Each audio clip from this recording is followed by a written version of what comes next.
Katakan kita lebih dari pemenang. Saya lebih dari pemenang. Berikan tos kanan kiri, kita lebih dari pemenang.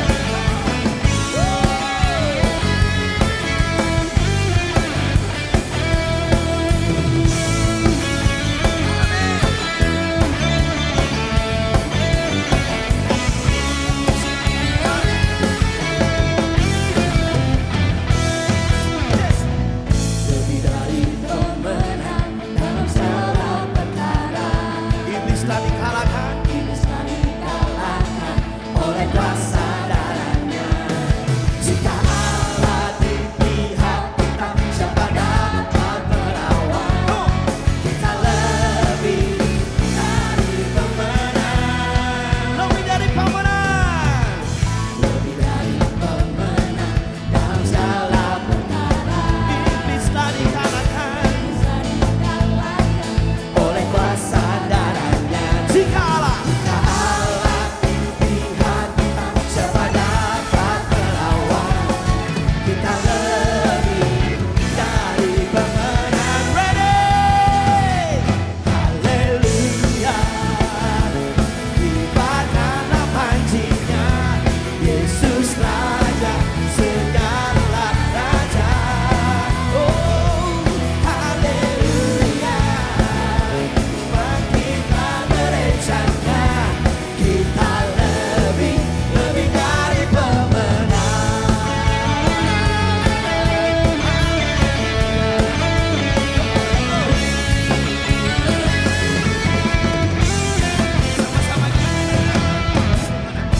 Haleluya.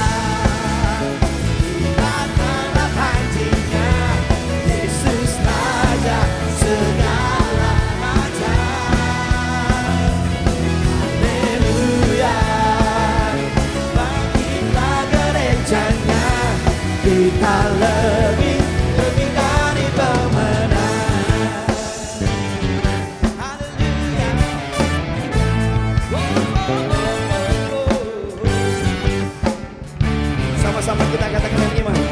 Kita lebih dari pemenang. Kita lebih dari pemenang. Kita lebih dari pemenang.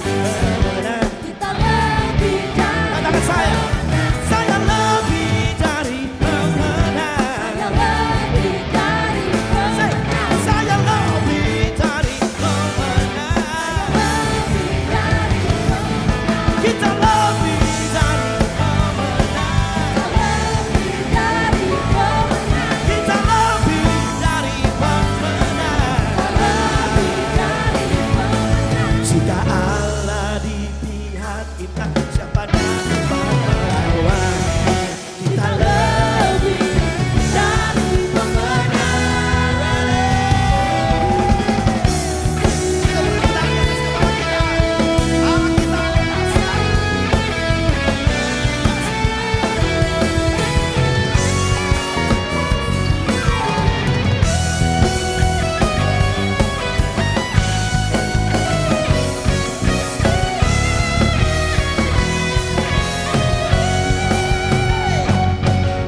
Haleluya, kibarkanlah pancinya, Yesus Raja segala raja. Sama-sama katakan haleluya. Haleluya. Kita gerejanya. Kita lebih dari pemenang. Haleluya, kibarkanlah pancinya, Yesus Raja segala raja. Haleluya, kita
lagi katakan.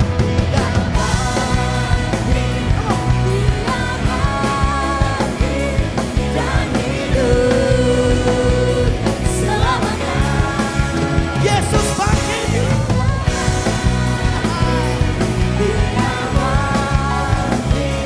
Marilah rayakan, marilah rayakan, marilah rayakan, marilah rayakan, marilah rayakan, marilah rayakan kebangkitan Tuhan.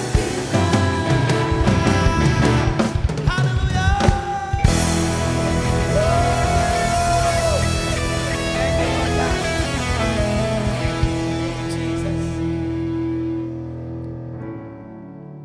Haleluya. Terima kasih Tuhan. Hari ini kami sungguh bersukacita Tuhan. Sebab kebangkitan-Mu membawa kehidupan buat setiap kami. Kebangkitan-Mu membawa harapan buat setiap kami Tuhan. Kami tidak takut lagi. Kami tidak gentar lagi Tuhan. Apapun situasi kami, apapun keadaan kami percaya bahwa Engkau hidup di dalam kami Tuhan. Kami di dalam Engkau.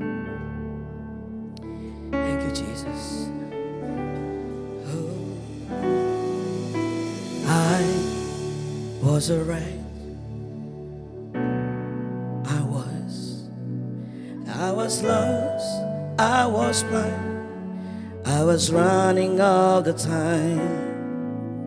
Sin separated. The branch was far too wide. Side of chasm, you had me in your side. So you made a way, left behind undefined, left behind heaven's throne to build here on inside. At the cross, you paid the debt I owe, broke my chain, made my soul, and for the first time I had hope. Thank you, Jesus, for the blood of mine. Thank you, Jesus, it has washed me white. Thank you, Jesus, you have saved my life. Broke me from the darkness into glorious light. I restore. I was a wreck. I remember who I was. I was lost. I was blind. I was running all the time. Sin separated.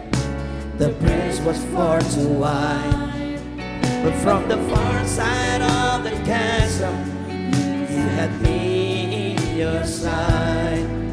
So you made a way across the great divide, left behind heaven's throne to build here inside. There at the cross, you paid the debt I owe, broke my chains, freed my soul, and for the first time I had hope. Thank you, Jesus, for the blood of mine. Thank you, Jesus. Thank you, Jesus, it has washed me white. Thank you, Jesus, you have saved my life. Broke me from the darkness into love.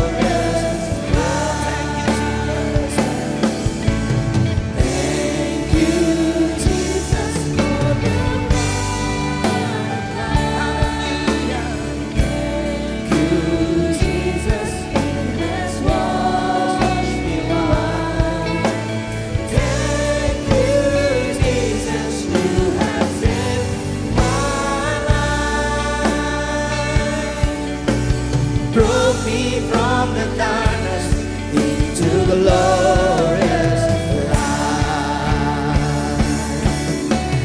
There's nothing stronger than the power of the blood. They call us son and daughter. We are ransomed by our Father through the blood. There's nothing stronger than the wonder-working power of the blood.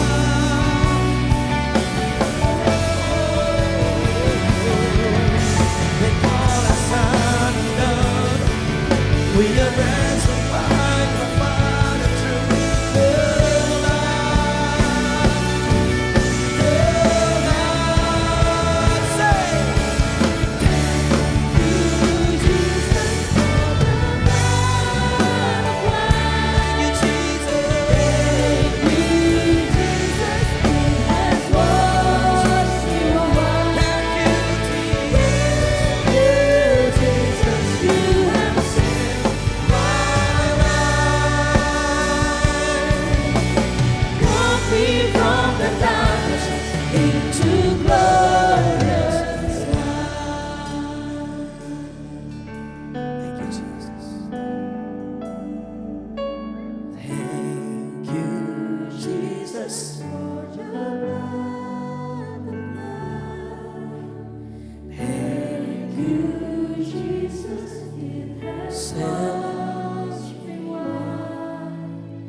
Thank you, Jesus.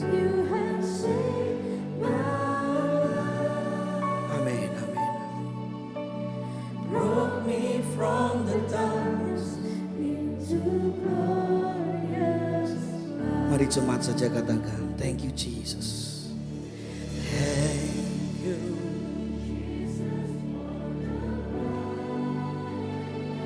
Thank you Lord God. Terima kasih.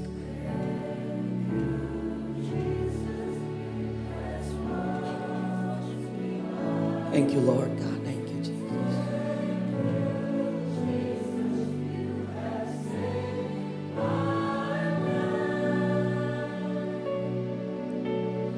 Brought me from into glory.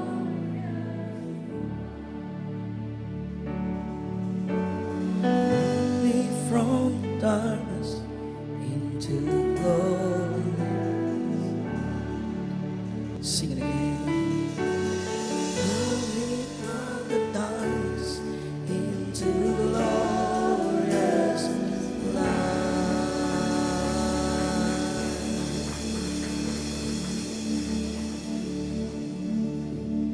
Glory to His name. Glory to His name. There's to my heart was the blood applied. Sing it again. Glory to His name.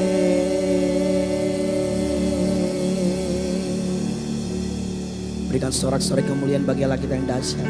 Thank you Jesus. Thank you Lord God. Wow. Terima kasih Tuhan.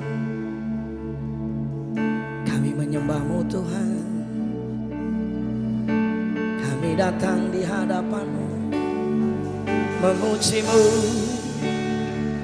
Haleluya. Tidak ada yang tersembunyi pagi hari ini di hadapan-Mu Tuhan. Tidak ada yang tersembunyi di hadapan-Mu pagi hari ini Bapa. Yes Lord. Engkau tahu setiap keberadaan kami pagi hari ini Tuhan. Biar dengan kuasa kebangkitan-Mu Engkau membangkitkan kami kembali. Mari saudaraku, bawa hatimu kepada Tuhan. Persembahkan hidupmu kepada Tuhan. Glory, haleluya.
Raja mulia dan luhur, berkorban bagiku. Maka jiwaku Jiwaku Sang Raja, Yesus Kristus Tuhan. Dengan sempurna kuasa-Mu, agunglah karya-Mu.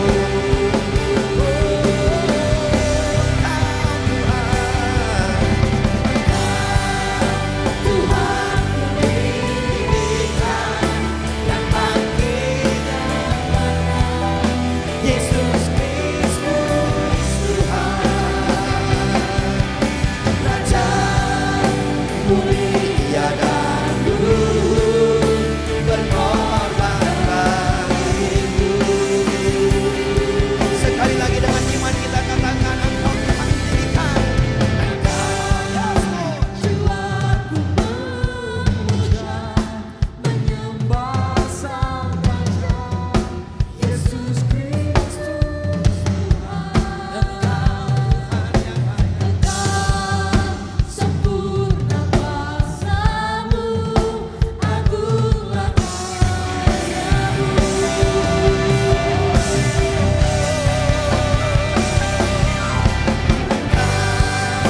Tuhan putihkan yang bangkit dan menang, Yesus Kristus Tuhan.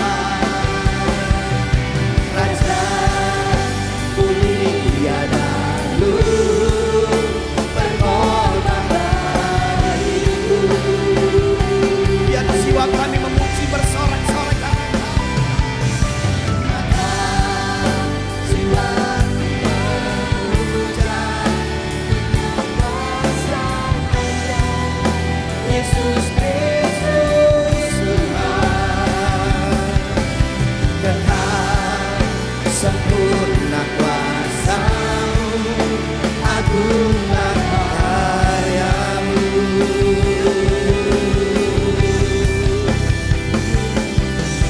Maka Sempurna kuasa-Mu, agunglah karya-Mu.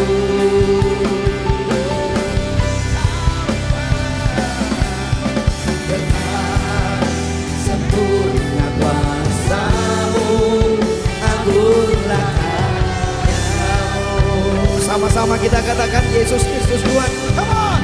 Yesus Kristus Tuhan.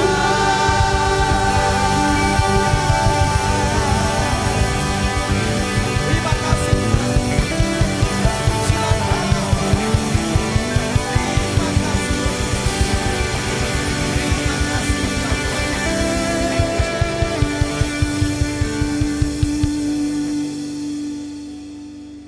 Engkaulah yang kami tinggikan di tempat ini, Tuhan. Engkaulah yang kami sembah di tempat ini, Bapa. Sebab Engkau tidak mati selamanya. Engkau bangkit, Tuhan. Dan Engkau hidup. Dan hidup itu ada di dalam kami, Bapa. Terima kasih Roh Kudus. Terima kasih Bapa, buat karya-Mu di kayu salib. Sehingga kami yang dahulu harus mati, sekarang kami boleh dibangkitkan bersama dengan Engkau. Terima kasih Bapa. Berbicara atas kami Roh Kudus. Kami juga akan berikan persembahan kami. Ini adalah bukti kami mengasihi Engkau, mencintai Engkau Tuhan. Terima kasih Bapa. Terpujilah Engkau Tuhan. Kami tidak izinkan kuasa manapun yang bukan datang daripada Tuhan untuk mencuri kebenaran firman Tuhan ini. Segala sesuatu yang mengganggu kami hardik di dalam nama Yesus Tuhan. Kami perintahkan keluar dari hati kami, dari pikiran kami, bahkan dari tempat ini Bapa. Kami hanya izinkan kuasa Roh Kudus ada di tengah-tengah kami. Di dalam nama Tuhan Yesus kami berdoa dan mengucap syukur. Haleluya. Amin. Silakan duduk Bapak Ibu Saudara.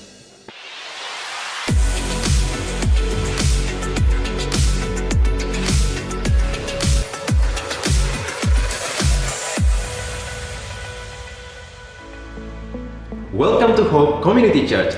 Saudara dapat memberikan persembahan melalui scan QR Code yang terdapat di layar atau yang terdapat di depan kursi saudara.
Selamat datang bagi saudara yang baru pertama kali beribadah di HCC. Saudara adalah bagian dari keluarga Tuhan di tempat ini.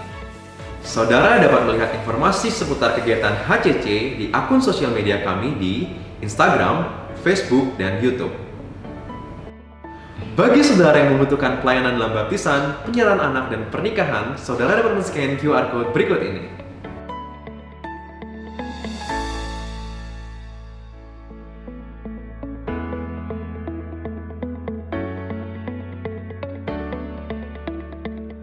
Bagi saudara yang memiliki kerinduan untuk melayani, saudara dapat men-scan QR Code berikut ini dan memilih divisi pelayanan yang ada.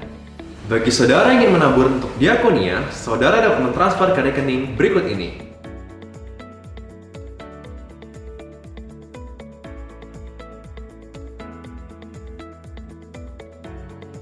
Discipleship Community, atau yang disingkat dengan DC, adalah sebuah komunitas kecil di mana kami saling mengasihi, mendoakan, dan menguatkan sesama kami. Berikut merupakan jadwal DC yang ada.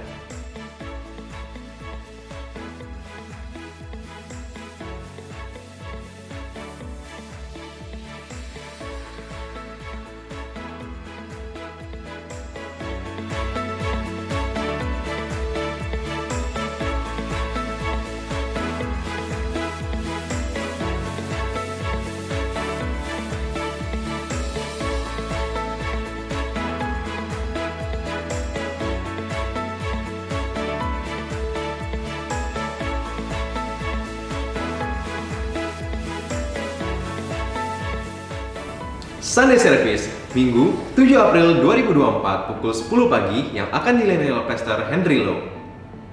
Ibadah untuk anak, Children Hope Ministry, yang dilaksanakan setiap hari Minggu pukul 10 pagi.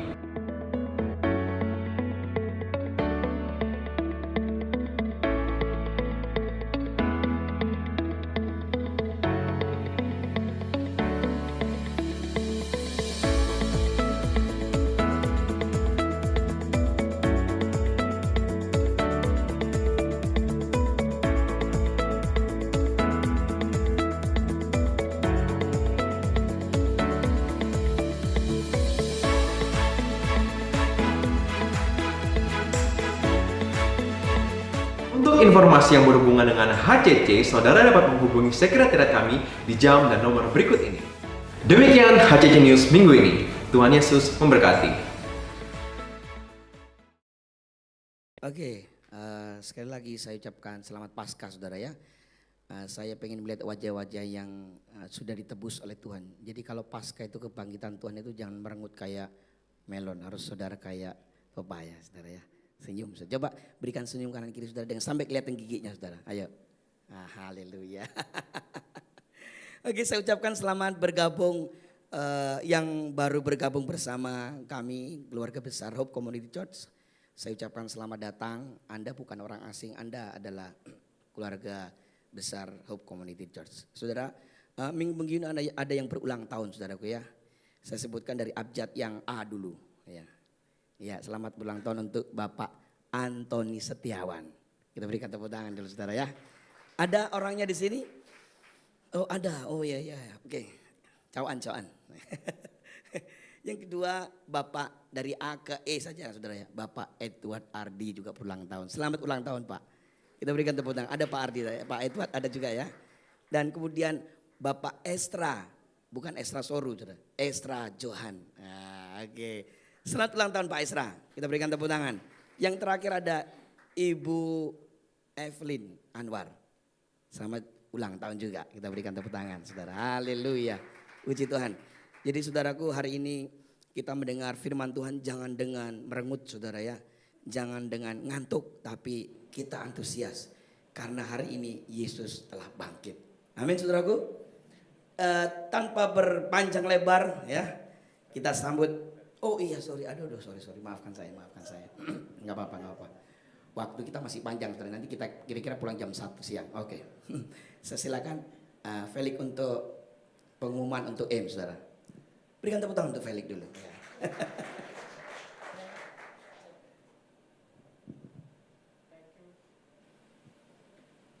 Thank you, Pastor Yono. Oke.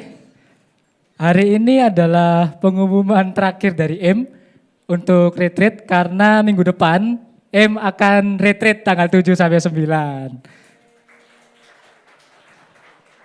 Yang tidak kalah penting adalah bahwa Jumat depan tanggal 5 April saya mau reminder lagi bahwa ibadah M nggak ada karena kita persiapan untuk retreat.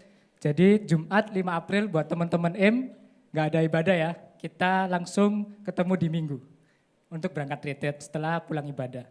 Nah, sehubungan dengan retreat kami ingin mengupdate dana retreat yang ada, yang terakhir kemarin minggu lalu, bisa ditampilkan. Nah, ini adalah update dari minggu lalu, dan ini adalah update terbaru. Puji Tuhan bahwa dana yang masih dibutuhkan berkurang nominalnya. Jadi ini adalah data terupdate dan semua ini masih sementara. Kenapa? Karena sore nanti kita dari M dengan teman-teman beberapa juga masih akan berjualan. Juga dengan terakhir Sabtu depan kita masih berjualan. Jadi untuk itu ini semua masih sementara. Update juga bahwa PO baju kami hari ini terakhir ya tanggal 31. Jadi buat Bapak Ibu saudari sekalian yang mau pesan baju hari ini adalah terakhir karena minggu depan kami akan berikan bajunya kepada Bapak Ibu yang sudah pesan. Terus saya mewakili M Team, pengurus dan teman-teman M mengucapkan banyak terima kasih buat Bapak Ibu saudara sekalian yang sudah menyumbangkan baik itu baju, barang dan lain sebagainya. Bahkan tadi kalau dilihat di dana update ada taburan juga yang masuk berupa uang dan ada juga yang membantu kami untuk mencari tempat dan sebagainya. Kami semua dari M sekali lagi mengucapkan terima kasih kepada Bapak Ibu Saudara. Berikan tepuk tangan untuk Bapak Ibu Saudara sekalian yang telah berkontribusi. Terima kasih. Itu aja dari saya serahkan kembali kepada Pastor Henry.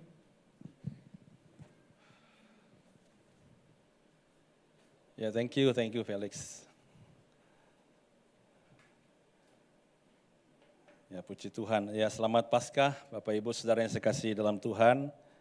Sudah ngucapin sebelahnya selamat Paskah? Belum? Udah sejam Anda duduk di sini? Oh sudah Pak, via WA gitu ya. Tapi ketemu nggak ngucapin lagi gitu. Orang tua, anak-anak orang tua udah ngomong selamat Paskah. Jangan sampai saudara Anda WA tapi saudara tidak mengucapkannya. Selamat Paskah ya Bapak Ibu ya. Kita bersyukur bahwa Tuhan memberikan kita anugerah. Saya bangga saudara ya melihat M ini mereka berusaha untuk bisa mengusahakan segala sesuatu dan lumayan loh saudara kebutuhan 10 jadi tinggal 3,8 ya. Kita berikan tepuk tangan sekali lagi saudara untuk mereka. Ya, puji Tuhan. Ya hari ini kita belajar dan saya harap Anda tidak keluar masuk.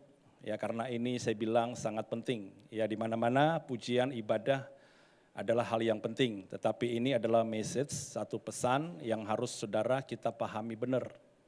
Karena kalau Anda memahami ini, maka saya yakin kehidupan saudara tidak bakal sama. Ya, yuk kita bicara satu hal penting saudara hari ini tentang victory. Bisa dibantu untuk slide-nya. Saudara kalau kita bicara tentang kemenangan, maka saya yakin saudara bahwa hal yang paling muncul di pikiran kita adalah bagaimana kita menang terhadap godaan, bagaimana kita menang terhadap kuasa-kuasa kegelapan. Tetapi saudara, tahukah saudara bahwa kemenangan yang dimaksud oleh Alkitab tidak pernah berbicara tentang kemenangan kita. Satu-satunya konsep kemenangan yang Alkitab ajarkan bukan saya telah menang, bukan. Tetapi satu-satunya konsep yang diajarkan oleh Alkitab, saudara, bahwa Kristus yang telah menang lebih dulu, barulah kita bisa menang. Karena kalau Anda baca di Alkitab, sejak penciptaan manusia, Adam dan Hawa, manusia tidak pernah bisa memenangkan sebuah pertempuran. Ya, itulah sebabnya kenapa salib harus ada, kenapa kebangkitan harus ada, supaya saudara, kemenangan Kristus itu menjadi yang awal dari kemenangan kita. Karena satu-satunya konsep yang diajarkan oleh Alkitab, saudara, adalah kemenangan yang dikerjakan oleh Kristus, kemudian kemenangan ini diberikan kepada kita. Ya, makanya kalau Anda baca di dalam Roma pasal yang ke-8, saudara, Roma 8 ayat 34 sampai 37 dikatakan begini, Kristus Yesus yang telah mati, bahkan lebih lagi yang telah bangkit, yang duduk di sebelah kanan Allah, yang malah menjadi pembela bagi kita. Siapakah yang akan memisahkan kita dari Kristus? Penindasan atau kesesakan, atau penganiayaan, atau kelaparan, atau ketelanjangan, atau bahaya, atau pedang. Seperti ada tertulis, oleh karena engkau kami ada dalam bahaya maut sepanjang hari, kami telah dianggap sebagai domba-domba sembelihan. Tetapi dalam semuanya itu, yuk sama-sama, kita lebih daripada orang-orang yang menang. Kok bisa saudara? Oleh Dia yang telah mengasihi kita. Jadi saudara, Paulus sedang berbicara bahwa ketika aniaya datang, ketika kesesakan datang, ketika masalah datang, ketika pergumulan, ketika bahaya, apapun yang Anda hadapi dalam hidup ini saudara, itu enggak bisa memisahkan kita. Dan kita bisa ngalahin semua pergumulan kita bisa tetap beriman kepada Tuhan. Karena sebenarnya saudara, pada dasarnya kita sudah memenangkan itu. Kok bisa? Karena Dia sudah mengalahkannya. Karena Dia sudah menyelesaikannya. Karena Dia sudah memenangkannya. Dan kemudian diberikan kepada kita. Makanya kita dikatakan apa? Lebih dari orang-orang yang sudah menang. Jadi saudara, percuma kita harus berjuang dengan kekuatan kita tanpa Kristus. Karena tidak mungkin Anda bisa memenangkan pertempuran di dalam diri saudara. Tidak mungkin kita bisa memenangkan pertempuran melawan setan. Kalau saudara, Kristus tidak pernah menang. Ya, itulah sebabnya saudara, konsep kemenangan satu-satunya di Alkitab diajarkan apa? Yesus sudah menang. Kemenangan itu diberikannya kepada kita. Jadi hari ini saudara, kita hidup karena ada yang mati buat kita. Kita menjadi pemenang karena ada yang sudah lebih dulu menang terhadap kita. Saudara, ada satu sejarah, kisah di dalam sejarah yang terjadi sekitar abad ke-16. Nah di abad ke-16 saudara, ini adalah satu masa kegelapan bagi benua Eropa. Karena pada masa itu ada satu perang yang disebut sebagai perang 80 tahun. Nah peperangan ini terjadi ketika Raja Spanyol ingin menguasai Belanda. Dan masa-masa itu ada 17 provinsi di Belanda yang mengadakan sebuah pemberontakan melawan Raja Spanyol. Dan 17 provinsi ini bertarung, berperang, memperjuangkan hak mereka selama 80 tahun. Saudara. Nah saudara tahu saudara ketika terjadi perang itu, ada banyak sekali sejarah kelam di masa-masa perang. Anda tahu kan saudara, orang mati ya, bagaimana semua pemerkosaan, bagaimana pembunuhan segala macam. Tetapi sejarah mencatat ada satu masa tergelap yang terjadi di Rotterdam. Ya, ada sebuah rumah saudara yang menjadi saksi bisu yang disebut sebagai The House of Thousand Terrors. Yang terjadi di Rotterdam pada tahun 1572. Ini adalah sebuah jalan, saudara, di mana ada perumahan-perumahan, ada rumah-rumah milik warga sipil.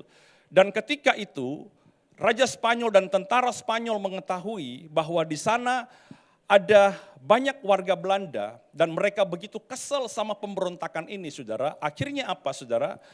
Mereka membantai setiap rumah demi rumah.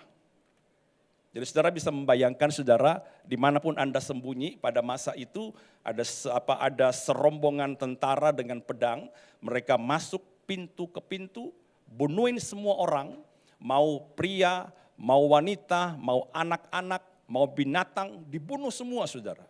Ya kalau wanita mereka perkosa, kalau anak-anak dan orang tua mereka bunuh, saudara.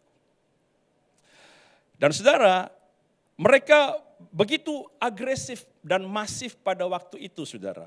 Nah saudara, akhirnya apa? Warga sipil ini lari, saudara. Mereka sampai di rumah ini. Nah Anda tahu kenapa ini tidak ada fotonya, saudara. Saya berusaha nyari, tapi yang ada hanya sebuah gambar yang ada di museum. Ya, atau di galeri, saudara. Nah, ini adalah satu gambar yang dibuat pada abad ke-16 dan di rumah inilah berkumpul puluhan mungkin ratusan orang yang bersembunyi dari pembantaian, saudara. Dan tentara Spanyol yang datang dari ujung ke ujung, pintu ke pintu membantai setiap orang, saudara, itu memberikan sebuah teror dan mereka merasa ajal mereka semakin dekat, saudaraku. Anda tahu apa yang terjadi? Ini adalah satu sejarah kelam yang disebut sebagai sebuah legenda. Ya, saya nggak tahu ini beberapa sejarah mencatat ini, saudara. Ya, nah saudara tahu, saudara, ada beberapa orang akhirnya mengorbankan anak-anak mereka. Jadi saudara, anak-anak yang mungkin masih di bawah umur, anak-anak yang mungkin bisa menimbulkan keributan ketika tentara itu menyergap, itu mereka bunuh, saudaraku. Jadi mereka bunuh anak-anak mereka, kemudian mereka biarkan darah dari anak-anak ini mengalir keluar, saudara, lewat pintu, ambang pintu rumah. Kemudian pintu itu mereka buka dikit, sehingga darah itu mengalir keluar sampai ke jalan. Ya Anda bisa tahu, saudara, membayangkan kira-kira berapa anak yang mati pada waktu itu. Nah ketika tentara Spanyol ini datang, saudara, dan ketika dia mau masuk ke rumah itu, mereka menginjak genangan darah yang di depan pintu dan mereka tidak jadi masuk. Karena mereka berpikir bahwa teman mereka sudah menyelesaikan tugasnya, membantai seluruh orang, saudaraku. Dan itu menjadi sebuah keselamatan nyawa yang menjadi sebuah kisah dari turun-temurun orang tua ke anak, saudaraku. Memang cukup mengerikan. Tetapi saudara, dari sini kita mulai melihat, saudara, bahwa tidak pernah ada satu kehidupan bagi orang-orang dewasa pada masa itu kalau tidak ada yang dikorbankan. Tahukah saudara bahwa kehidupan kita juga sama, saudaraku. Ketika dosa menuntut sebuah pembayaran, dosa menuntut sebuah hukuman mati, saudara, maka harus ada yang mati. Kita nggak layak, kita nggak bisa. Tapi ada satu pribadi yang membiarkan darahnya mengalir. Yang membiarkan darahnya menggenangi bawah salib. Sehingga utang kita dibayar. Dosa kita diampuni, saudara.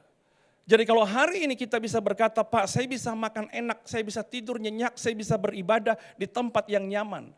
Itu berarti bukan karena saudara cukup berjasa, bukan karena Anda cukup berusaha, tapi karena ada seorang pribadi yang sudah berkorban untuk kita. Amin, saudaraku.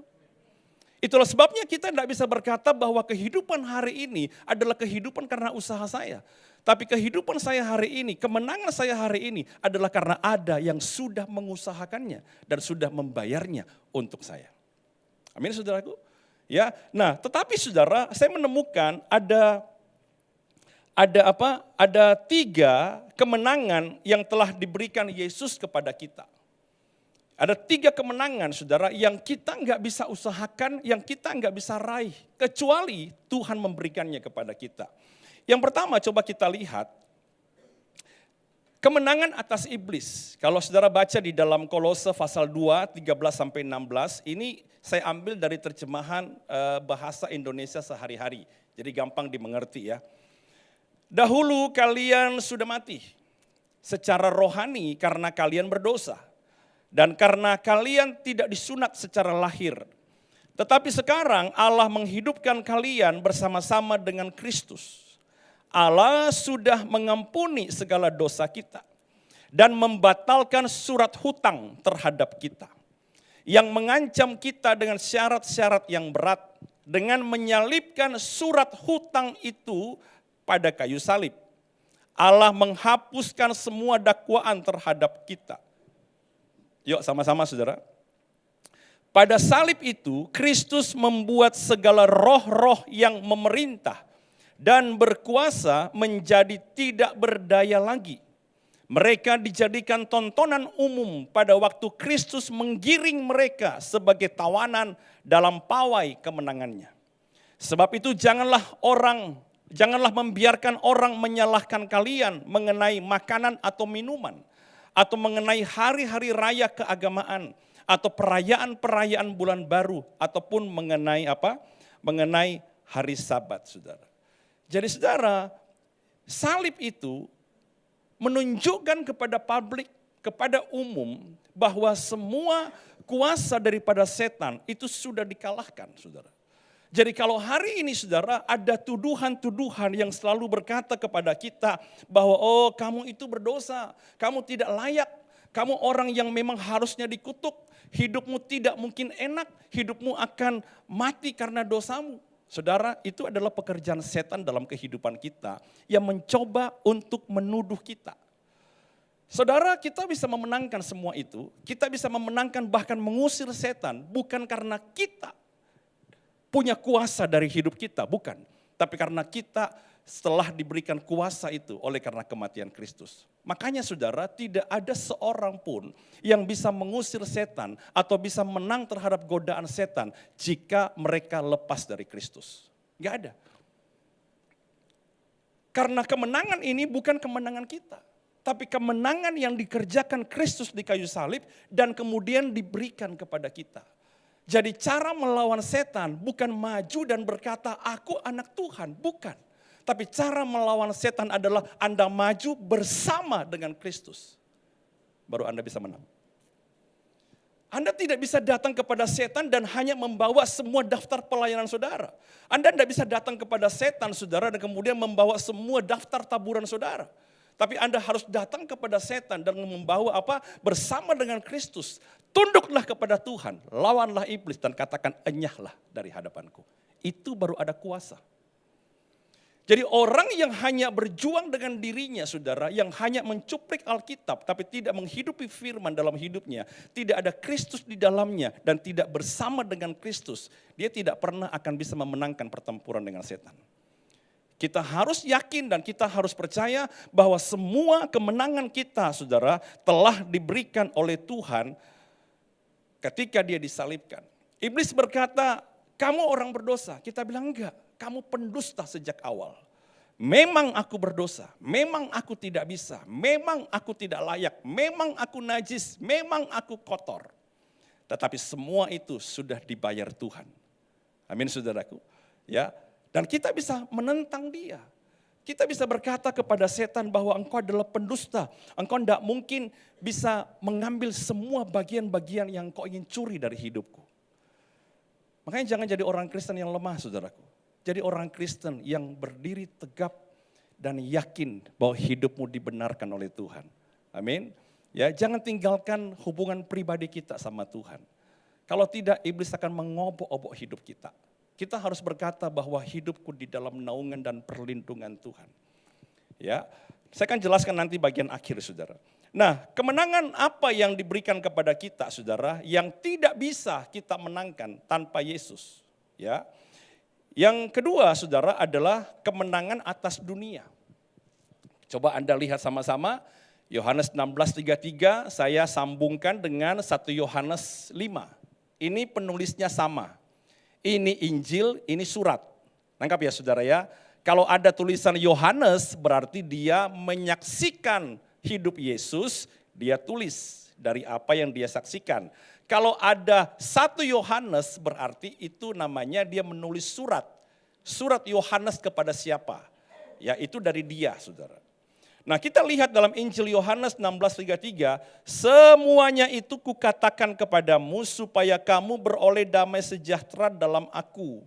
Dalam dunia kamu menderita penganiayaan, tetapi kuatkanlah hatimu. Aku telah apa? Siapa kata aku ini? Tuhan Yesus. Oke? Dalam 1 Yohanes 5 ayat 5 dikatakan, siapakah yang mengalahkan dunia? Selain daripada dia yang percaya bahwa Yesus adalah anak Allah. Siapakah dia ini? Kita. Nangkap ya saudara ya? Jadi Yohanes menuliskan bahwa Kristus telah mengalahkan dunia. Kalau kita percaya kepada dia, kalau kita ada di dalam dia, maka kita pun saudara bisa mengalahkan dunia. Amin. Jadi berarti dunia tidak bisa pernah dikalahkan oleh kita jika kita hidup di luar Kristus, bukan? Contohnya apa Pak? Apa itu dunia? Apakah kita tidak bisa bisnis? Apakah kita nggak bisa hidup dengan orang yang beda agama? Apakah kita nggak bisa ngomong kongko-kongko duduk bisnis dengan mereka? Bukan, itu bukan arti dunia. Dunia saudara di dalam Alkitab itu ada 3 saudara. Ya, yang pertama apa? Keinginan mata, keangkuhan hidup, keinginan daging. Ini 3. Ya, inilah yang harus dikalahkan. Nah, Yesus saudara sudah mengalahkan 3-tiganya. Pak, aku bisa enggak melawan kedaginganku? Enggak bisa. Saudara, kita enggak mungkin bisa menang atas kedagingan kita karena nenek moyang kita, Adam dan Hawa, dia dicobai oleh 3 bagian ini dan dia jatuh. Pertama saudara melihat saudara bahwa coba kamu lihat buah ini. Menarik bukan kamu lihat. Ketika Hawa melihat buah yang dilarang, dia melihat apa? Ini menarik, sedap kelihatannya. Apa itu saudara? Keinginan mata. Kemudian saudara iblis bilang begini, kalau kamu makan ini kamu akan seperti Tuhan. Punya hikmat, engkau akan tahu segala hal. Wah, aku jadi seperti Allah. Apa ini saudara? Keangkuhan hidup. Ya keangkuhan hidup saudara. Kemudian saudara dilihat lagi, ini kan bagus memberikan pengertian. Nanti aku bisa paham, aku bisa mengerti. Saudara artinya apa saudara? Ini bicara keinginan daging. Dan 3-tiganya ketika mereka digoda saudara, mereka jatuh. Saudara tidak akan pernah orang bisa memenangkan keinginan daging nafsu dalam hatinya, dalam hidupnya ketika mereka berada di luar Tuhan. Cobalah saudara Anda melawan adiktif saudara, Anda melawan kecanduan saudara, Anda melawan kebiasaan saudara dengan kekuatanmu sendiri. Tambah lama tambah terjerumus. Karena semakin Anda memikirkan caranya, semakin kuat dia mengikat saudara. Tetapi saudara, Alkitab menyatakan kepada kita bahwa Adam pertama sudah gagal. Tapi Adam kedua ketika Yesus dibawa oleh Roh Kudus ke padang gurun. Iblis berkata, bukankah kamu anak Allah? Ubahlah batu menjadi roti. Kamu lapar kan? Dagingmu lapar kan? Dagingmu butuh kan? Ubah aja batu jadi roti. Dia bilang apa saudara? Ada tertulis manusia hidup bukan dari roti saja. Tapi dari setiap firman yang diucapkan oleh Tuhan. Itu bicara apa saudara? Keinginan daging. Ayo, dia bawa saudara Tuhan untuk apa? Untuk ada di sebuah menara yang tinggi. Dan dia bilang apa? Kamu kan anak Allah. Kamu kan sakti. Kamu kan punya kuasa. Kalau kamu lompat turun, ada malaikat yang menatang kamu. Kamu tidak akan terantuk pada batu loh. Ayo gunakan hakmu, ayo gunakan statusmu. Kamu kan orang yang diberkati, kamu kan orang yang diurapi. Apa ini saudara? Keangkuhan hidup. Tapi dia bilang apa saudaraku? Bahwa jangan mencobai Tuhan Allahmu. Kemudian dia bawa dia ke sebuah tempat yang tinggi memperlihatkan seluruh dunia saudara. Dengan jentikan jari saja saudara, semua dunia kelihatan. Dalam alam roh dia melihat dunia. Semua aku berikan yang kamu lihat. Cukup kamu menyembah aku. Keinginan mata. Engkau hanya menyembah harus kepada Tuhan saja. Adam kedua memenangkan pertempuran ini saudaraku. Dan dia berkata apa? Aku sudah mengalahkan dunia. Jika engkau percaya di dalam aku, maka engkau juga bisa mengalahkan dunia. Saudara, enggak pernah orang bisa mengalahkan kebiasaan buruknya. tanpa mereka datang sujud di hadapan Tuhan. Bersama dengan Kristus, bersama dengan kemenangan Kristus, bersama dengan kasih karunia, kita cakap menanggung segala perkara. Amin, saudaraku. Saudara jangan coba-coba deh saudara. Saudara melawan apa? Melawan keangkuhan hidup saudara. Ya, saudara akan sampai kepada logik yang berkata, ya kamu punya hak lah untuk hidup lebih enak. Kamu punya hak lah untuk dihargai orang. Kita tidak pernah menang saudaraku. Ya, tapi kalau kita berkaca kepada Kristus, kita melekat sama Tuhan, maka Roh Kudus akan menolong kita, saudara. Di masa-masa tersulit dalam hidup kita, di masa-masa pergumulan kita, saudara, kita bisa lepas dari semua ikatan-ikatan dunia ini. Amin. Ya.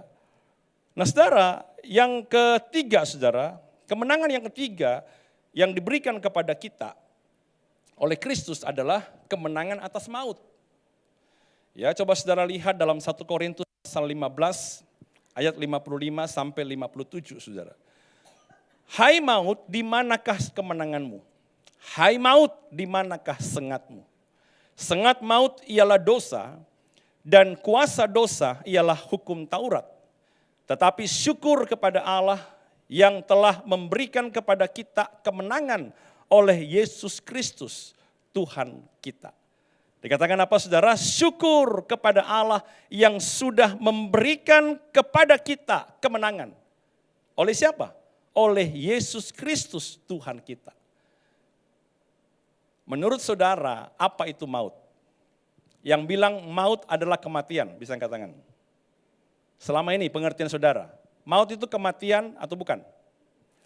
Yang bilang maut adalah kematian. Oke. Jadi berarti saudara, kalau saudara menganggap maut, yang bilang bukan Pak, maut itu bukan kematian. Nah, ini ada dua ya, nanti pulang baru tanya jawab ya saudara ya. Saudara, maut itu bukan kematian. Karena kalau maut itu adalah kematian saudara, maka orang benar tidak akan mati. Benar ya saudara ya? Maka adijasa akan berisi orang-orang tidak percaya Tuhan. Tidak akan ada kebaktian penghiburan di adijasa. Karena kita berpikir bahwa kematian tidak menjadi bagian orang percaya. Semua orang mengalami kematian, tidak bisa dihindari. Tetapi maut adalah kematian tanpa Kristus. Oke? Kematian di dalam Kristus bukan maut. Kematian yang terpisah daripada Kristus adalah maut. Kenapa saudara? Karena kita mati di dalam dosa. Dan upah dosa ialah maut. Jadi kalau kita mati di dalam Tuhan, maka bukan upah dosa yang kita terima, tapi upah dari kebenaran. Benar enggak saudaraku? Ya. Jadi makanya dikatakan berbahagialah orang-orang yang mati di dalam Tuhan. Karena kematiannya membuka sebuah tabir yang membawa mereka pindah ke alam kehidupan dan kebahagiaan bersama Tuhan. Nah, berarti saudara kalau kematian tidak bisa dipisahkan atau tidak bisa dihindari, apakah maut bisa dihindari? Bisa. Karena Paulus bertanya saudara, hai maut di mana kemenanganmu? Hai maut di mana sengatmu? Sengat maut ialah dosa. Artinya saudara, Paulus mau bilang bahwa aku sudah ditebus dosaku oleh Tuhan. Sehingga kebenaran yang dikerjakan oleh Yesus di kayu salib telah membenarkan hidupku. Dan kalau saya mati, aku tidak mati dalam dosa. Sehingga maut aku bisa hindari saudaraku. Ya, jadi karena begini saudara. Ketika kita belajar tentang hal ini, maka ada satu bagian yang sebenarnya penting buat kita. Karena bagi orang yang tidak percaya Tuhan, maut itu tidak bisa dihindari, saudara. Tapi bagi orang percaya Tuhan, maut bisa dihindari. Nah, saya mau jelaskan kepada saudara, ada satu hal yang menjadi puzzle di pikiran saya beberapa lama ini, saudaraku. Ya, dan saya ketemu jawabannya ketika ketemu dengan seorang hamba Tuhan secara tidak sengaja. Ya, kami datang, saudara kami maisong, dan di situ dia bicara, enggak tahu juga ini orang lama banget saya enggak ketemu, saudara. Mungkin ada berapa tahun gitu ya. Ya mungkin ada belasan tahun atau mungkin 7-8 tahun lah. Dia datang, saya pas mau pulang dia datang saudara. Waduh saya baru mau pulang dia datang. Ya udahlah kita duduk sebentar kita ngobrol. Baru dia duduk saudara, dia bicara tentang ini. Waktu dia bicara tentang ini saudara, tiba-tiba Roh Kudus ngajar banyak, nyambungin semua pasal saya yang selama ini saya tanya di hati saya. Ya, kata itu adalah ini saudara. Kata itu adalah reinkarnasi. Kalau saudara berbicara bahwa reinkarnasi sebenarnya bukanlah sebuah pengajaran baru atau pengajaran yang ada di agama lain. Tetapi sebenarnya saudara sama aja dengan kekristenan.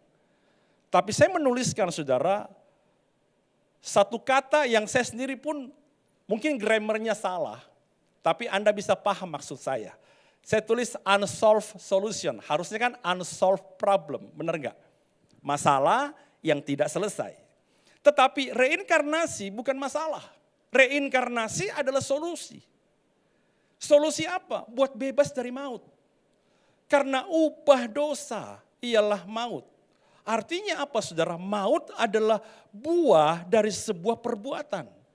Apa yang kamu tabur, kamu akan tuai. Benar gak saudaraku? Berarti taburan kita menentukan tuaian kita saudara. Apa yang kamu tabur dalam dosa menghasilkan kematian yaitu maut. Oke saudara, berarti ini ada hubungannya dengan karma. Benar gak saudara? Agama lain mengajar kita karma. Yang harus dibayar. Cara bayarnya gimana kalau sudah mati? Reinkarnasi. Jadi reinkarnasi adalah solusi supaya orang bebas dari maut. Benar saudara? Nah di dalam Alkitab kita apa yang kamu tabur di dalam dosa harusnya kamu mati. Tapi masalahnya kita yang percaya Yesus kita tidak mati di dalam dosa. Berarti beda dong, beda saudara. Nah ketika saudara mereka, masalah dari reinkarnasi adalah begini saudara. Waktu mereka itu bersalah, maka ada hutang. Hutang mereka tidak nutut dibayar ketika hidup dan mereka mati. Itulah sebabnya mereka harus lahir lagi di alam penderitaan. Entah dalam wujud apapun, tapi dalam penderitaan.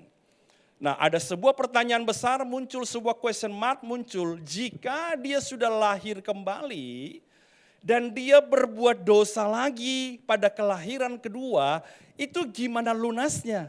Benar gak? Nangkap ya saudara ya? Akhirnya apa? Utang baru ini tetap akan muncul sebuah tagihan. Karma. Ya syukur-syukur kalau utang lama yang pertama sudah selesai. Tapi kalau belum utang baru ini nambah lagi saudara. Akhirnya apa? Reinkarnasi lagi yang ketiga. Untuk apa? Bayar lagi utang pertama yang belum lunas dan utang kedua yang baru dibikin. Pada waktu kita reinkarnasi yang ketiga saudara, udah tambah menderita saudara. Mungkin awalnya jadi orang tapi jahat atau apa. Atau orang tapi miskin, menderita, sengsara. Karena tambah banyak utang menjadi tikus begitu ya saudara, mungkin ya. Akhirnya saudara, ketika itu dia dalam reinkarnasi ketiga, dia ngalami lagi saudara. Buat lagi utang baru. Maka itu akan terjadi ribuan tahun. Ini solusi, unsolved solution. Nggak selesai-selesai. Apakah di Kristen ada karma? Apa yang kamu tabur, itu kamu tuai. Itu seperti karma bukan? Tetapi saudara, di dalam kekristenan kita, iman kita kepada Tuhan, kita enggak bicara reinkarnasi pribadi.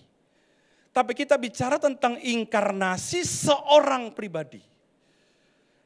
Yaitu apa saudara? Ada satu pribadi yang berinkarnasi menjadi manusia sepanjang hidupnya perfect. Sepanjang hidupnya sempurna. Sepanjang hidupnya suci, sepanjang hidupnya dosa asal, dosa perbuatan clean. Ini layak.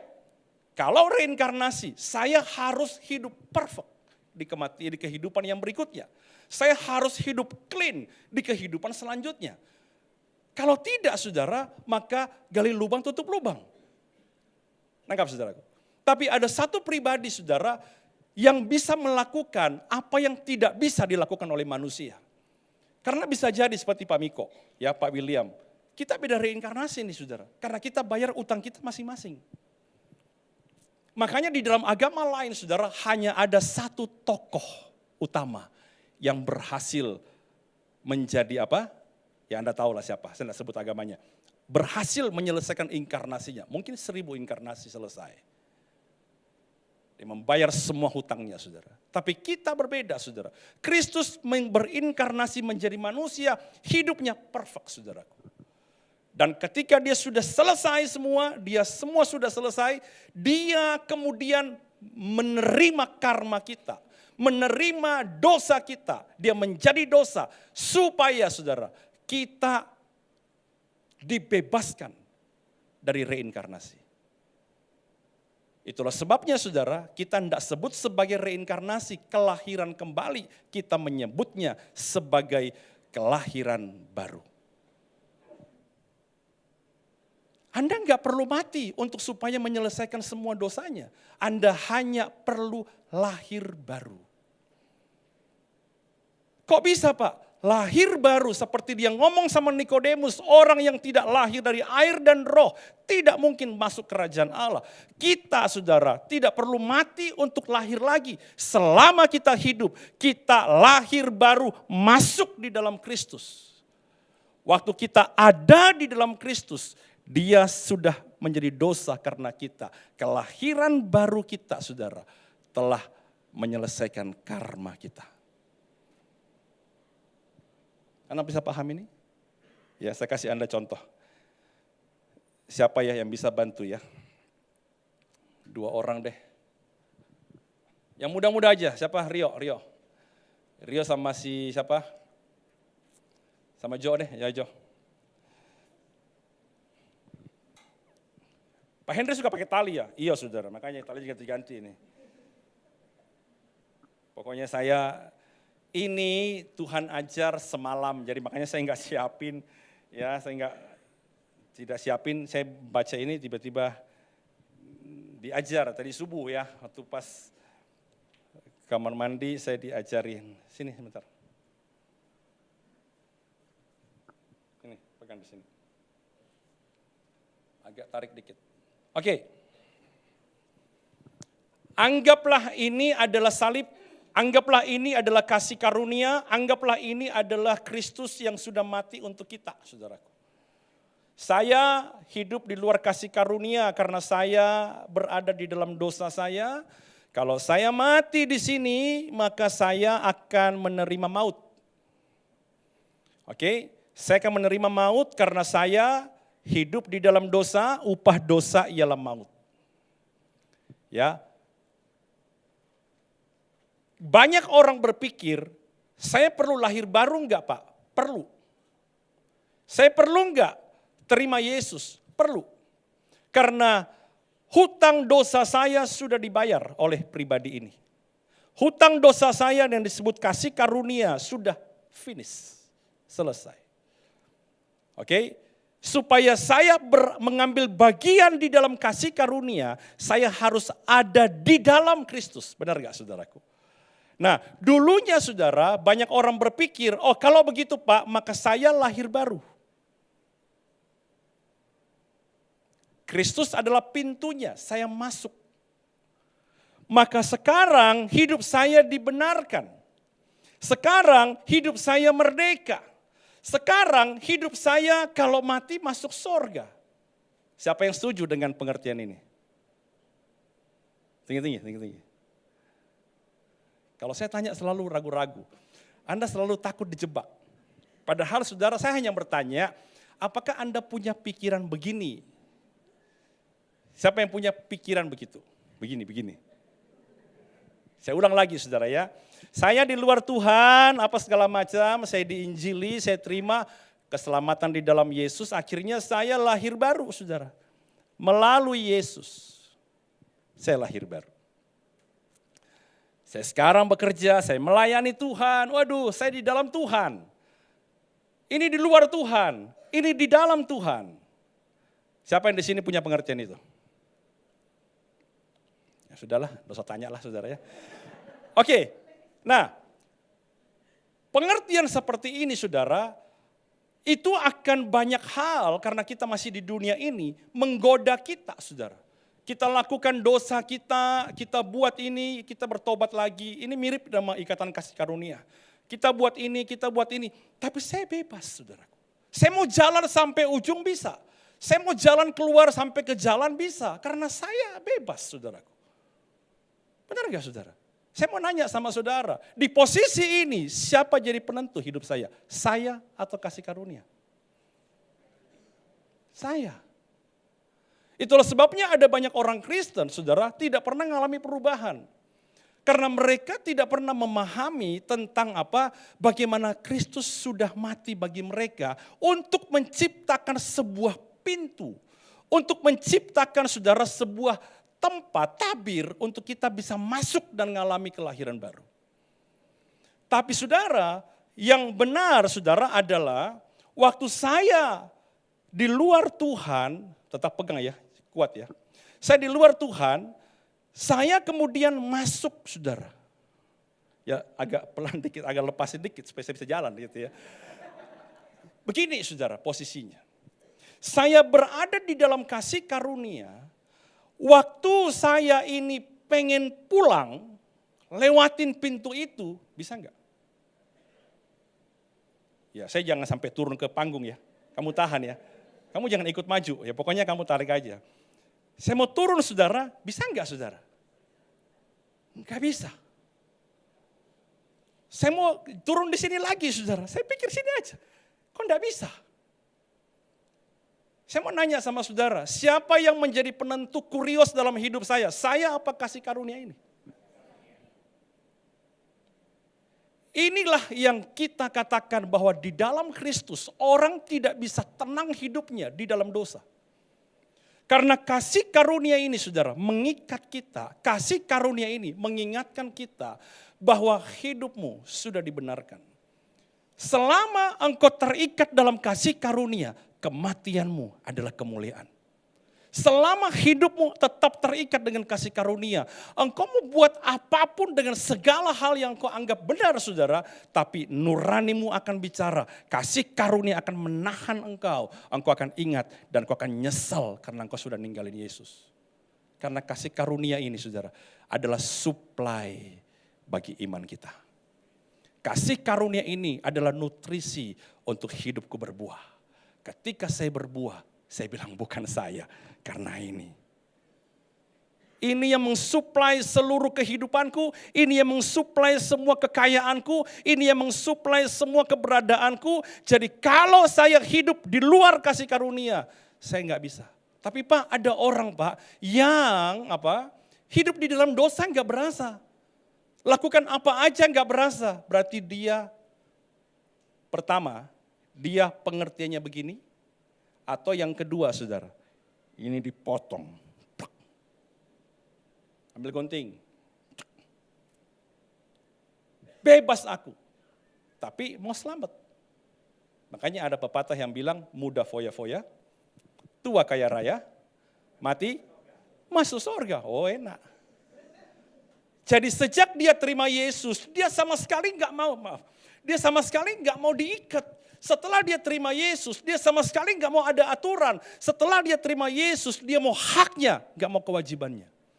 Dan dia bilang, aku anakmu, aku layak diberkati, semua buat saya. Karena Anda nggak pernah memahami kasih karunia.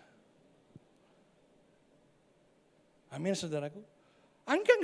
Kita nggak perlu reinkarnasi, tapi kita perlu lahir baru saudara. Kalau reinkarnasi saudara, Anda nggak boleh berbuat dosa. Karena kalau buat dosa, utangmu naik. Benar? Ada fear motivation.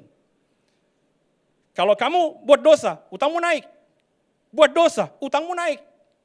Jadi kita welas asih, baik sekali saudara. Setelah kelahiran ke 100, kan gitu ya.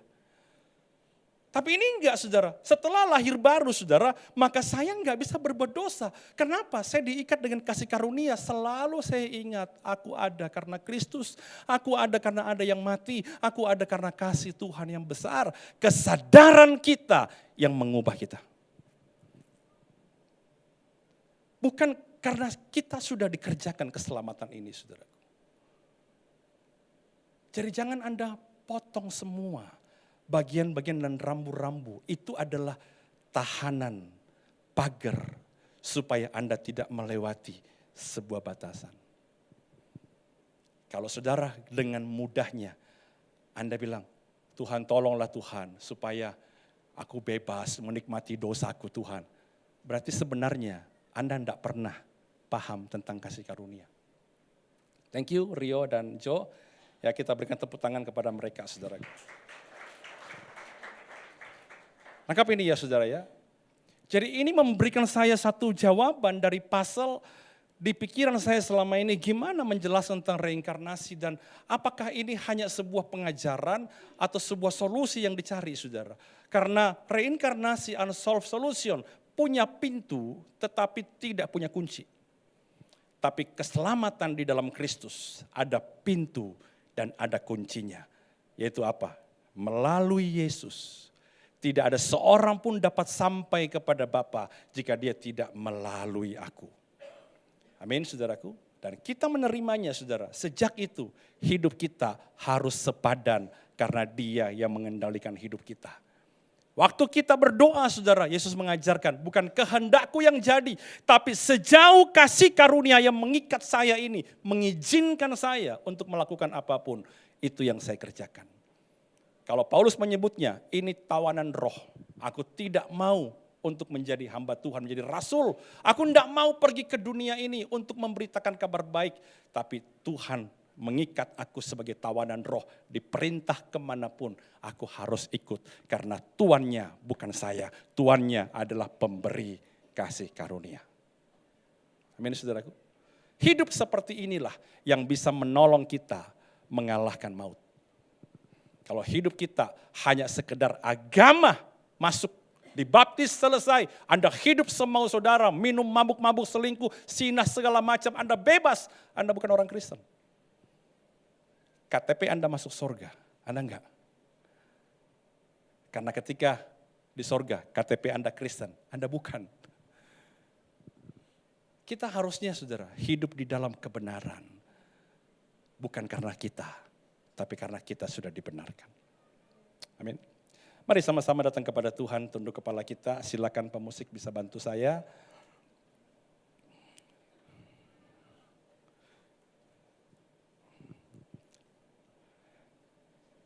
Ada satu lagu, saudara mungkin bagi beberapa orang baru.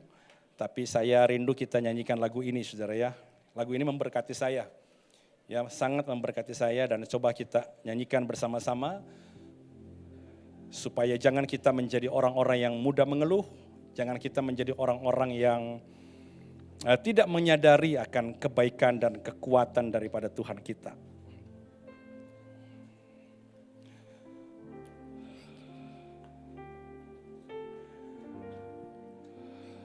Mari sama-sama kita bangkit berdiri saudaraku. Slide-nya bisa dimunculin ya.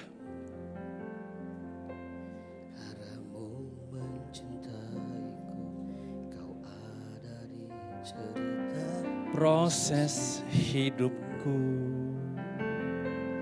di titik terendahku kau hadir untuk mengangkatku. Ku tahu tak menyerah akan hidupku. Ku kagumi caramu mencintaiku. Kau ada di cerita proses hidupku. amin, amin. Di titik terendahku kau hadir untuk mengangkatku. Ku takkan menyerah akan hidupku. Tak terbatas kasamu, tak terduga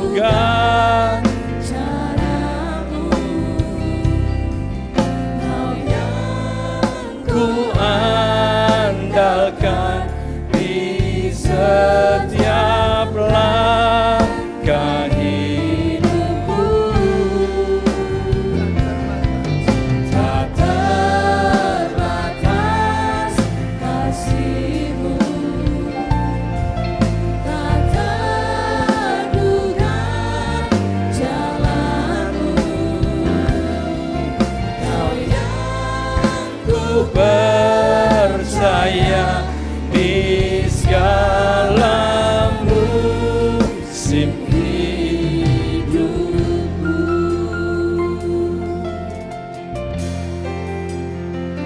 Ku kagumi cara-Mu mencintaiku.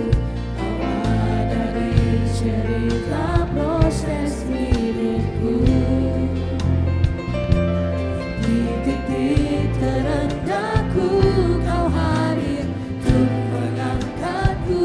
Ku tahu Kau tak menyerah akan hidupku. Ku kagumi Cara-Mu mencintaiku, Kau ada di cerita proses hidupku. Di titik terendahku Kau hadir untuk mengangkatku. Ku tahu Kau tak menyerah akan hidupku.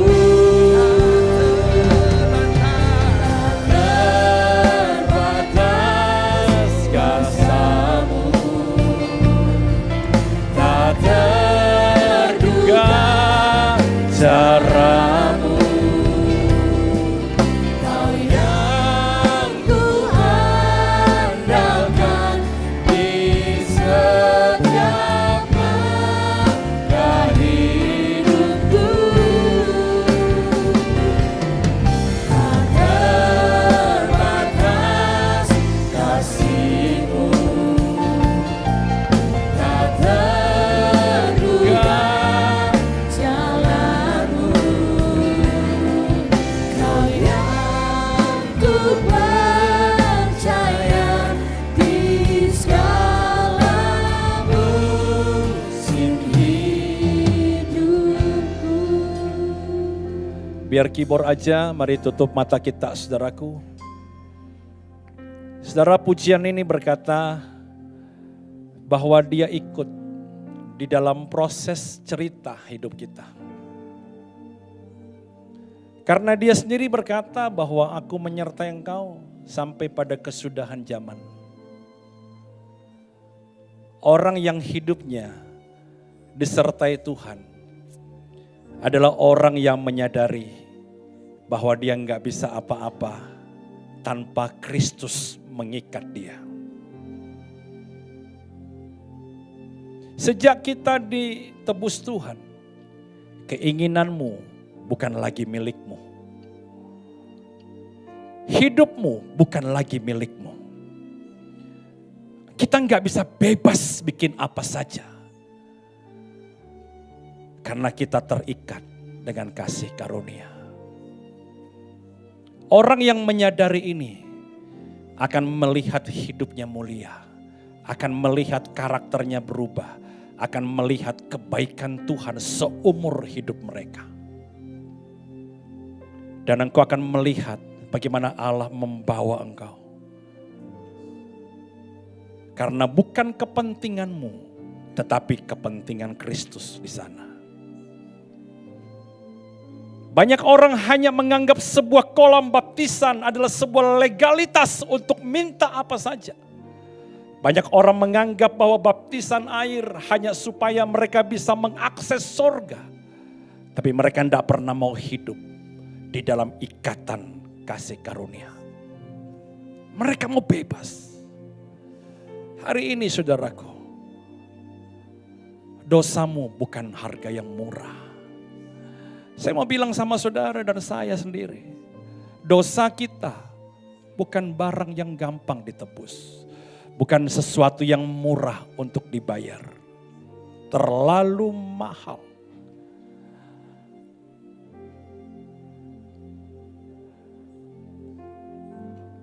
Di titik terendah kita, Selalu ada kasih yang tidak terbatas itu bersama kita.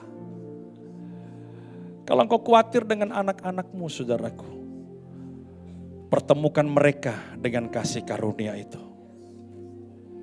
Maka sampai seumur hidupnya, ketika mereka terikat dalam kasih karunia Tuhan, mereka lahir baru, maka mereka akan menikmati kehidupan yang paling berarti. Sembah Dia, yuk.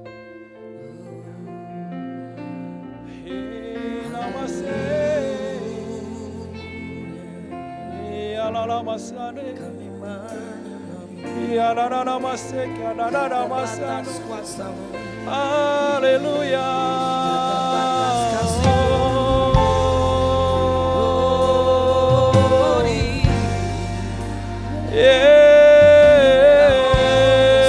Yesus Tuhan. Oh Yesus.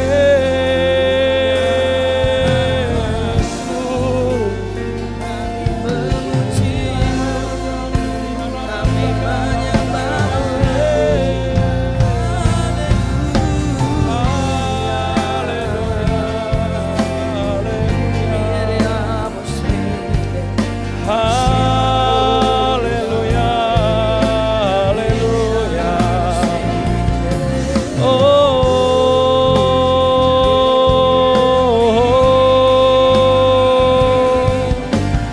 Ya la la la wase, ya la la la la la la wase.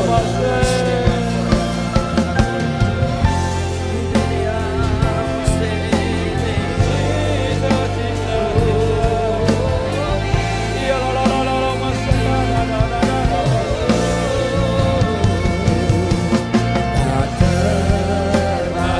atas kasih-Mu, tak terduga cara-Mu,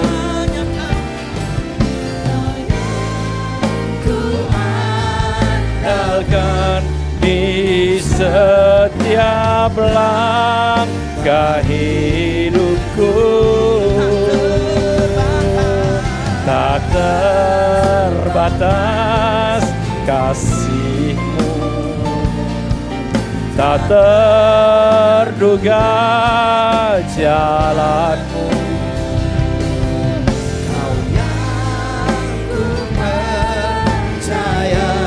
Di segala musim hidup,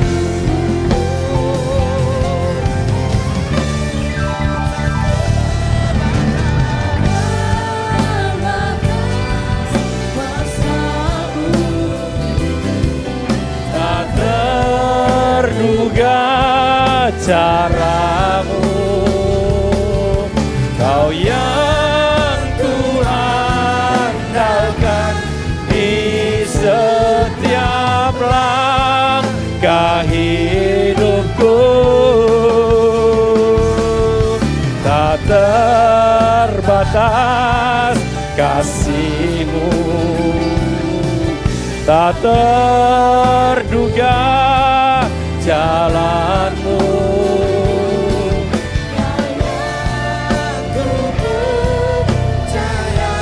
Di segala musim hidupku.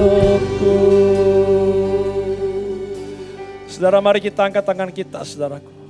Bilang sama Tuhan, Tuhan, jangkau aku dengan tangan kasih-Mu hari ini. Supaya saya menyadari akan kebaikan-Mu, Tuhan. Bahwa hidupku sudah dibayar. Semua kutuk dosa sudah Engkau selesaikan. Seharusnya saya yang tergantung di salib, tetapi Engkau menggantikan. Supaya maut tidak bisa mencapai saya. Adakah ucapan syukur dari hatimu? Dan bilang sama Tuhan begini, mulai hari ini Tuhan, hanya Tuhan yang akan memimpin hidupku.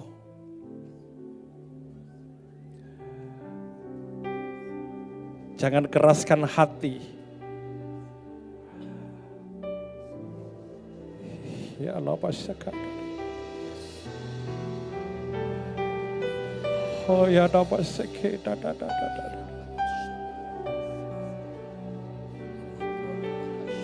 Allah, pasyaka.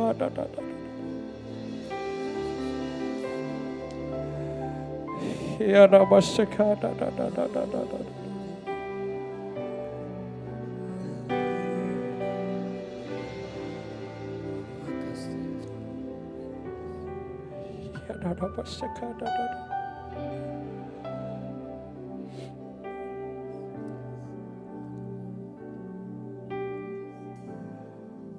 Tuhan, sungguh kami bersyukur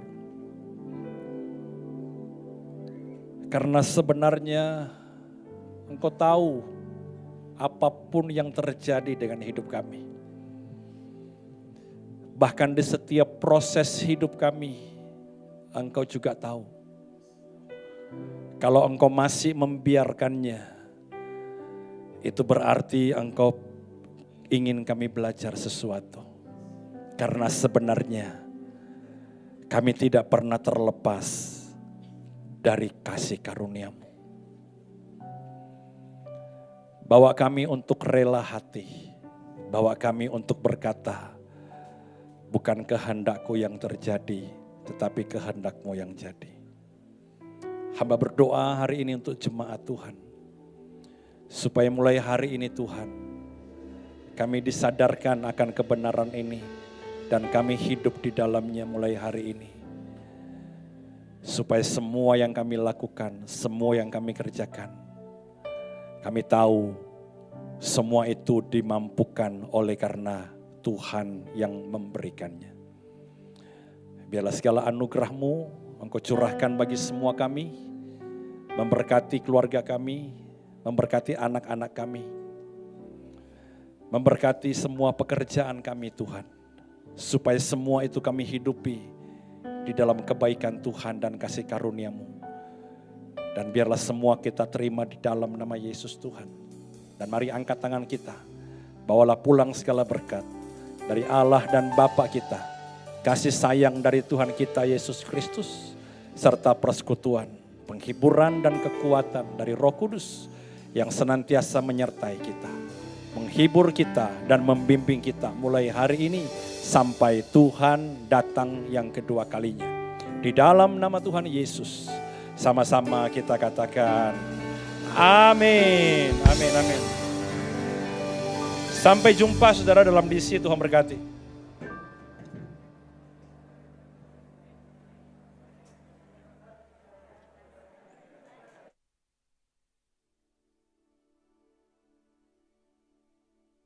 Hidupku ada di tangan-Mu, Kau beri rancangan